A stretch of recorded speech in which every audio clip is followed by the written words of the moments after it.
சோதனைகள் சில வருங்க. ஆனால் சாதனைகள் பல செய்வாங்க நம்ம வீக்கா அப்படின்னு நம்ம எல்லாரும் நம்புவோம். இன்னைக்கான ப்ரமோல எல்லாருக்குமே மனசை கசக்கி பிழிஞ்சிருச்சுன்னு தாங்க சொல்லணும். அந்த கன்றாவியாக இருக்குங்க அந்த காட்சிகளை பார்க்கையில. கதை தான் அப்படின்னு சொன்னாலும் அதை பாருங்களேன். 2 செல்லக்குட்டிகளையும் நம்ம கண்ணு முன்னே காதல் ஓவியமாக நம்ம வீட்டு கண்ணுக்குட்டியெல்லாம் நம்ம வீட்டுக்குள்ள வளம் வந்திருக்காங்க இல்லையா? இப்போ அவங்களுக்கு என்னாச்சோ ஏதாச்சோ அப்படின்னு ஒரு உணர்வுபூர்வமான காட்சின்னு சொல்லுவாங்களே, அதே தாங்க. இப்போ 2 தங்கங்களுக்கும் 2 செல்லங்களுக்கும் இல்லை வயிற்றுல இருக்க அந்த தங்க கட்டிக்கும் ஒன்றும் ஆகக்கூடாது அப்படின்னு தாங்க நம்ம ப்ரே பண்ண தோணுது. டேரக்டரே ஒன்று மட்டும் ஞாபகம் வச்சுக்கோ, எங்கள் 3 கண்ணுங்க மேலே ஏதாவது நீ கையை வச்சேன்னு வைவேன் அப்படின்னு தாங்க சொல்லணும்னு தோணுது. ஆனால் நான் சொல்கிறேன், அடித்து சொல்கிறேன், எல்லாரும் கேட்டுக்கோங்க, ஒன்றும் ஆகாதுங்க நம்ம தங்க கட்டிங்களுக்கு.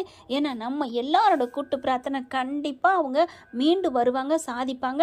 நம்ம காவேரி செல்லா குட்டிக்கு அழகான குழந்தை, அதுவும் அவங்க ஆசைப்பட்ட மாதிரி ஆண் குழந்தையும் பிறக்கலாம், பெண் குழந்தையும் பிறக்கலாம். கவலையே படாதீங்க, அவங்களுக்கு நல்லா ஆகும். நிறைய பேர் எல்லாம் கமெண்ட்ஸ் எல்லாம் பார்த்தா ரொம்ப ஃபீல் பண்ணி பேசுகிறாங்க. கவலைப்படாதீங்க அன்பு தோழர்களே தோழிகளே, இதுவும் கடந்து போகும். இதுக்கு மட்டும் இல்லை, எல்லாத்துக்கும் தான். எல்லாம் ஃப்ரீயாக விடுங்க, கதை தாங்க, விடுங்களேன்.